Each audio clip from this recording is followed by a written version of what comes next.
تو جب نبی صلی اللہ علیہ وسلم نے فرمایا نا کہ تم موت کے بعد دوبارہ زندگی ملے گی، تمہیں اللہ کے سامنے حساب و کتاب دینا ہے، تو وہی مشہور سوال تھا سأل سائل بعذاب واقع۔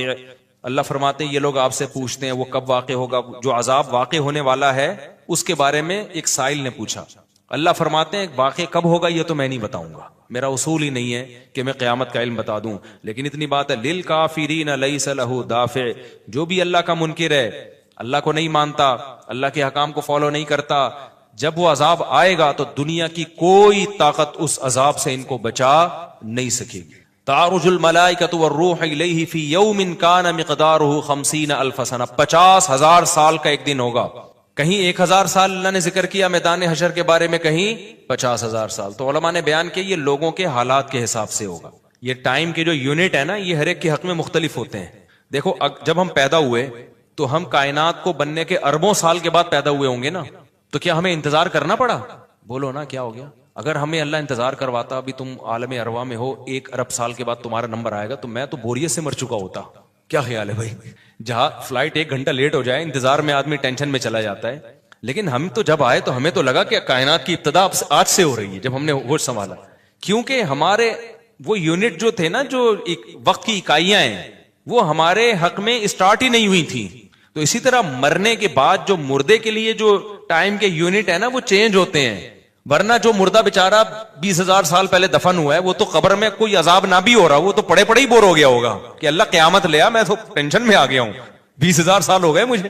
تو اس کو تو ایسا نہیں لگے گا کہ 20,000 سال ہو گئے، وہ جب دوبارہ اس کو اللہ تعالیٰ اٹھائیں گے تو نیک لوگوں کو تو لگے گا ابھی ہم سوئے تھے اور ابھی ہمیں کسی نے آ کے اٹھا دیا۔ جیسے گہری نیند میں جب انسان سوتا ہے کئی گھنٹے بعض دفعہ سوتا ہے، کوئی آ کے اٹھائے تو اس کو لگے گا یار ابھی تو میں سویا تھا، ابھی آپ نے اٹھا دیا ہمیں۔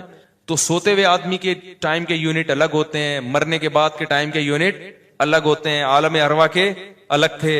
اور بعض تو یہ بھی میں نے سنا ہے کہ دوسرے سیارے پہ آپ چلے جائیں نا زمین کے علاوہ تو وہاں بھی ٹائم کے یونٹ چینج ہو جائیں گے۔ تو اسی طرح آخرت کے ٹائم کے یونٹ بالکل الگ ہے۔ ایک دن 50,000 سال کی، دنیا کا جو 50,000 سال ہے نا وہ وہاں کا ایک دن ہوگا۔ کسی کے حق میں 1,000 سال، کسی کے حق میں 50,000 سال۔ یہ وہ ہے جب حساب و کتاب جس میں ہوگا تو اللہ نافرمانوں کو عذاب سے پہلے نا حساب و کتاب کا عذاب دیں گے۔ اللہ ہم سب کو اس عذاب سے محفوظ رکھے، جس کو قرآن نے ایک جگہ بیان کیا یجعل الولدان شیبا، وہ ایسا دن جو بچوں کو بوڑھا کر دے، ایسا دن یفر المرء من اخیہ، انسان اپنے بھائی سے دور بھاگے۔ اس لیے بڑے بڑے اللہ والے وہ جہنم سے زیادہ پناہ مانگا کرتے تھے میدان حشر کی سختیوں سے۔ جہنم تو اس سے زیادہ سخت ہے، لیکن میدان حشر کوئی کم چیز نہیں ہے، وہ کوئی کم عذاب نہیں ہے۔ تو اللہ فرماتے ہیں کہ 50,000 سال کے برابر ایک دن ہوگا۔ فاصبر صبرا جمیلا انہم یرونہ بعیدا، جب مشرک بار بار کہتے بھائی چھوڑو ابھی لے آؤ نا ابھی لے آؤ، تو نبی صلی اللہ علیہ وسلم کو پریشانی ہوتی کہ بھئی اللہ وقت بتاتا کیوں نہیں ہے، بتا دے تاکہ میری جان چھوڑیں یہ لوگ۔ تو اللہ نے پیغمبر صلی اللہ علیہ وسلم کو تسلی دی فاصبر صبرا جمیلا، اے نبی آپ صبر جمیل کریں۔ صبر جمیل وہ صبر ہے جس میں ذرا بھی شکایت نہ ہو۔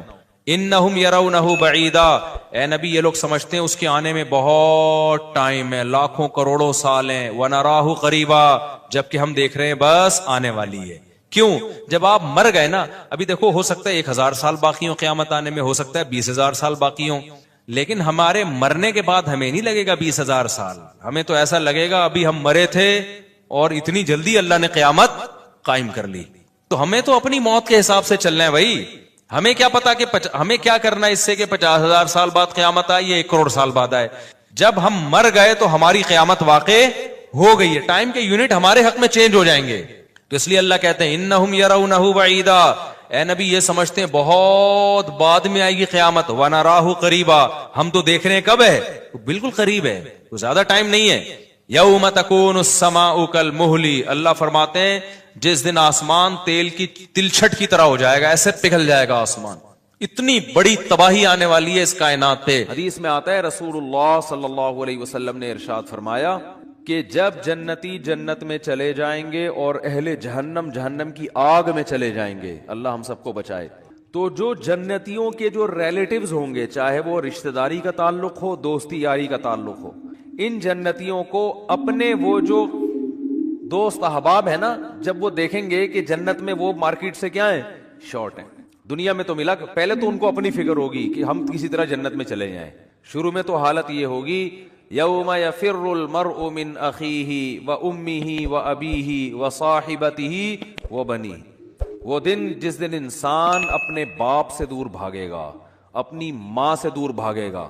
یہاں بڑی خدمت کیا کرتا تھا، بڑے احسانات کرتا تھا، لیکن وہاں کہے گا میرے پاس ایسا نہ ہو مجھ سے کوئی نیکی مانگنے آ جائیے، بخشش کی درخواست کرنے آ جائے کہ بیٹا مجھے بھی بخشوا لے اللہ کے ہاں، تو دعا کر تیرے بڑے اچھے اعمال تھے. نہ بھاگے گا بھائی، یہ گلے نہ پڑ جائے میرے.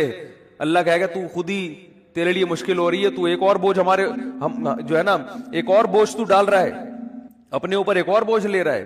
تو ابتدا میں تو حالت جب تک فیصلہ نہیں ہوگا نا کون جنتی کون جہنمی، تو قرآن کے الفاظ ہیں اپنے باپ سے دور بھاگو گے، اپنی ماں سے دور بھاگو گے، وصاحبتہ وبنیہ، اپنے ساتھ رہنے والی سے بھی دور بھاگو گے. اللہ نے یہ نہیں کہا بیوی سے دور بھاگو گے، بیوی کے لیے زوجہ کا لفظ استعمال ہوتا ہے، یہ اصطلاح استعمال نہیں کی.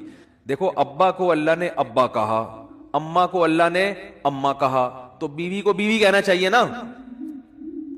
پوائنٹ کی بات بتا رہا ہوں، کئی دفعہ بتا چکا ہوں. اللہ نے یہاں بیوی کو بیوی نہیں کہا ساتھ رہنے والی، صاحبہ، صحبت سے ہے نا ہمیشہ چپک کے رہنے والی. اس سے پتہ چلتا ہے کہ جب ایک دفعہ شادی ہو جاتی ہے نا تو وہ بیوی پھلترو کی طرح ہمیشہ کے لیے چپک جاتی ہے. اس سے پتہ چل رہا ہے. یہ میں اس لیے کہہ رہا ہوں کہ پھر لوگ کہتے ہیں یار پھر جو ہے نا سفر پہ جاتے ہیں تو بیگم کو ساتھ نہیں لے کے جاتے، 2 سال جاب کے لیے باہر چلے جاتے ہیں، بیگم کو یہاں چھوڑ کے چلے جاتے ہیں، تو صاحبہ تو پھر نہ ہوئی نا. یہ پھلتر کی طرح چپکا ہوا تو وہاں کوئی اور ہے، تمہارا باس چپکا ہوا ہے تمہارے ساتھ، جہاں 2 سال تم جاب کر رہے ہو دوست چپکے ہوئے ہیں. تو اس لیے جہاں بھی جاؤ اللہ نے صاحبہ کے لفظ میں بتا دیا. پھلترو پتہ ہے کسے کہتے ہیں؟ پھلترو ہیں وہ دھاگا چپک جاتا ہے نا بعض دفعہ، یہاں پہ سردیوں میں زیادہ چپکتا ہے. اب آپ یوں کرتے ہو تو پھر ہاتھ پہ چپک جاتا ہے، پھر آپ یوں کرتے ہو ادھر آ کے چپک جاتا ہے، پھر یوں کرتے ہو تو یار یہ پھلترو. تو یہ بالکل اسی طرح جب آپ کی شادی ہوئی تو بیگم پھلترو کی طرح چپک گئی. اب جہاں جہاں جاؤ گے وہاں وہاں وہ ساتھ. تو یہ شادی کرنے سے پہلے سوچ لیا کرو کہ اس کو اللہ نے لقب ہی یہی دیا ہے کہ اس کا وہ رہنے والی ہے ہمیشہ. ہاں وسائل اگر نہیں ہے تو ایک الگ بات ہے، ورنہ جہاں جاؤ بیگم ساتھ ہونی چاہیے. حج پہ جا رہے ہو بیگم کو لے کے جاؤ، عمرے پہ جا رہے ہو بیگم کو لے کے جاؤ. شریف لوگ اسی طرح کرتے ہیں. تو سفر پہ جا رہے ہو گھومنے پھرنے بیگم کو لے کے جاؤ. خالی دوستوں کے ساتھ پروگرام نہیں بنایا کرو. اگر آپ شادی شدہ ہو صرف دوستوں کے ساتھ پروگرام بنا رہے ہو تو اس میں اس بات کا خطرہ موجود ہوتا ہے کہ آپ کے ارادے اچھے، میں بدگمان نہیں ہو رہا، بہت سے لوگ نیک شریف ہیں، آپ سارے شریف شرفا بیٹھے ہوئے ہیں بیان سن رہے ہیں ماشاءاللہ سارے شریف شرفا، لیکن یہ کہ بھائی اس کو ساتھ لے کے جاؤ. اگر اللہ نے وسائل دیے نہیں دیے تو ایک الگ بات ہے، چلو ہمیشہ نہیں لے کے جاتے کبھی تو لے کے جاؤ نا. تو اور جہاں جاب کر رہے ہو وہاں اس کو ساتھ رکھو، سمجھتے ہو وہاں ساتھ رکھو اس کو. تو اللہ نے فرمایا جس کے ساتھ ہمیشہ رہا کرتے تھے اس سے بھی آج دور بھاگو گے. بولو گے بھائی مفتی صاحب کا بیان دنیا کے لیے تھا، بیگم یہاں میرے قریب نہ ٹھیک ہے نا، یہاں نہ، اللہ کا واسطہ بخش دے یہاں پہ. کیوں؟ نفسی نفسی، مجھے اپنی فکر ہے کہ میرا ہوگا کیا. وصاحبتہ وبنیہ، اپنے بیٹوں سے دور بھاگے گا، کیونکہ بیٹیاں تو بہرحال رخصت ہو کے چلی جاتی ہیں، بیٹے تو ہمیشہ اپنے ساتھ رہتے ہیں، ان سے دور بھاگے گا. ایک اور جگہ فرمایا وَأَخِيهِ، بھائی سے دور بھاگے گا. وَفَصِيلَتِهِ الَّتِي تُؤْوِيهِ، اور جس خاندان نے پوری زندگی اس کو ٹھکانہ دیا، اپنے گھر میں رکھا، باپ ماں اور پوری فیملی، اس خاندان سے مکر جائے گا، وہاں سے دور بھاگے گا. تو شروع میں تو یہ حالت ہوگی کہ میرا بنے گا کیا، بس یہ فکر. لیکن جب پتہ چل جائے گا بھائی تیرا اعمال نامہ دائیں ہاتھ میں دیا جا رہا ہے، جب اعمال نامہ دیا جائے گا نا، فَأَمَّا مَنْ أُوتِيَ كِتَابَهُ بِيَمِينِهِ، جس کے دائیں ہاتھ میں دیا جائے گا، بالکل ایسے کاؤنٹنگ ہوگی، بلکہ تولا جائے گا نیکیوں کو. ہم سمجھتے ہیں، دیکھو ملحد لوگ جو خدا کا انکار کرنے والے، مذہب کا انکار کرنے والے کہتے ہیں ہم پیدا ہو کے مر گئے ختم، ان ہی الا حیاتنا الدنیا. قرآن نے ان کی الفاظ کو بھی ذکر کیا ہے کہ ہماری دنیا کی زندگی ہے نموت و نحیا، ہم مرتے ہیں پیدا ہوتے ہیں، وما یہلکنا الا الدہر. اور یہ جو موت اور زندگی ہے خدا کے ارادے سے نہیں ہے، یہ زمانے کے تصرفات ہیں.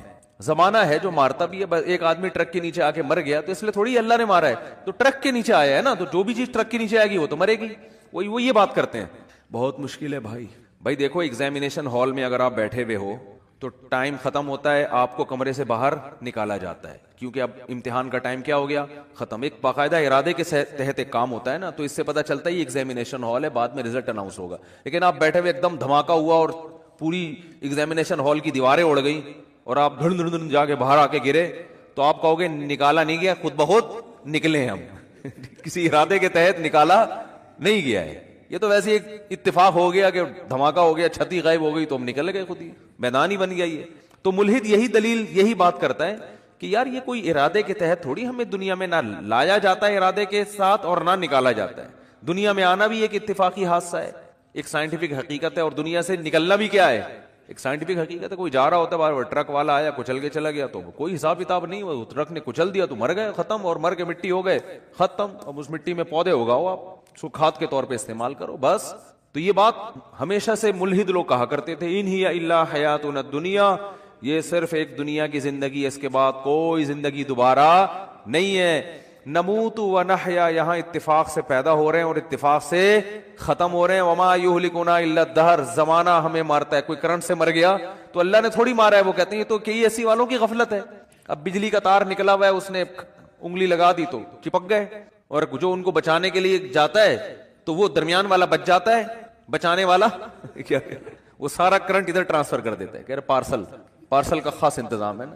تو یہ تو زمانہ ہے, یہ کوئی یہ تھوڑی ہو رہا ہے. تو بھائی یہ دیکھنے میں اتفاقی چیزیں ہیں ساری, مگر یہ ارادے کے تحت ہو رہی ہیں. اس پر تو میں بھی بیان نہیں کروں گا کیونکہ پھر میرا وہ سارا بیان ملحدوں کے خلاف ہو جاتا ہے جو ایتھیسٹ ہے نا, تو وہ پھر سارا ٹاپک پورا چینج ہو جائے گا. کہتے ہیں کہ کسی نے, موت کے فرشتے نے اللہ سے پوچھا کہ اللہ تو نے میرے ذمے ایسا کام لگا دیا ہے کہ ساری دنیا مجھے برا بھلا کہے گی. بھائی کوئی فرشتے بارش برسانے والے سب کہتے ہیں ماشاءاللہ بڑا اچھا فرشتہ ہے, کچھ فرشتے جو ہے نا وہ اور اچھے اچھے کام کرتے ہیں. میرا کام کیا ہے, روح نکالنا.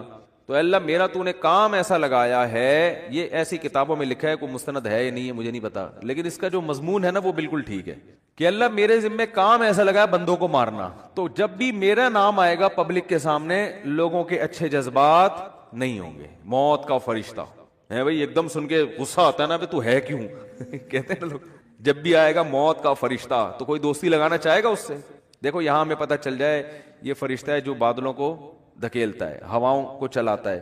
ہمیں پتہ چل جائے کوئی فرشتہ انسانی شکل میں آئے ہوئے, سب اس کو انوائٹ کریں گے, گلے ملیں گے, بھائی بڑا اچھا کام کرتے ہو یار تم.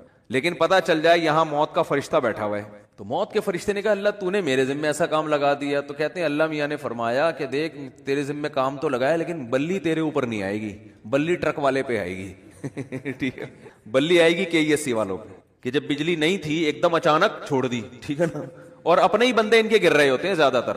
جو بجلی کا کام کرنے اوپر چڑھا ہوا ہوتا ہے نا زیادہ تر بےچارا وہی گر رہا ہوتا ہے. تو جو اپنے ملازمین کو نہ بچا سکے میرے بھائی, وہ تمہیں کہاں سے بچائیں گے.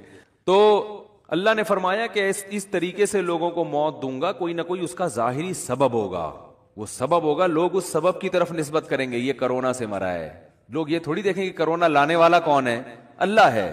اللہ کو اختیارات ہیں, وہ آج ایک بیماری ختم ہوئی ہے کل دوسری لے آئے, کل پرسوں تیسری لے. آپ ویکسین بناتے رہو, کس نے منع کیا ہے آپ کو, آپ وہ کرو جو آپ کر سکتے ہو, اللہ وہ کرے گا جو وہ کر سکتا ہے. اور کن کن حادثات سے بچو گے, زلزلے آ جائیں گے, زلزلے کی کوئی ویکسین ہے, زلزلے کی تو کوئی ویکسین نہیں ہے بھائی. جب کوئی دیوار گرے گی تو مرو گے, اور جو اتنے ترقی یافتہ کنٹریز ہیں زلزلوں سے نہیں بچا سکتے اپنے آپ کو. وہ زلزلہ پروف عمارتیں بنا دی جو جھولتی رہتی ہیں, لیکن وہ بھی ایک حد تک, اس سے زیادہ تیز جھٹکا آیا تو وہ بھی گرے گی. دیکھو نا چند سال پہلے جاپان میں کیسا زلزلہ آیا, چائنا میں زلزلہ آیا چند سال پہلے, پوری کہتے ہیں بستی غائب ہو گئی. تو نہیں روک سکتے حادثات سے, ہاں اپنی طرف سے جو حفاظت کر سکتے ہو بس وہ کرو.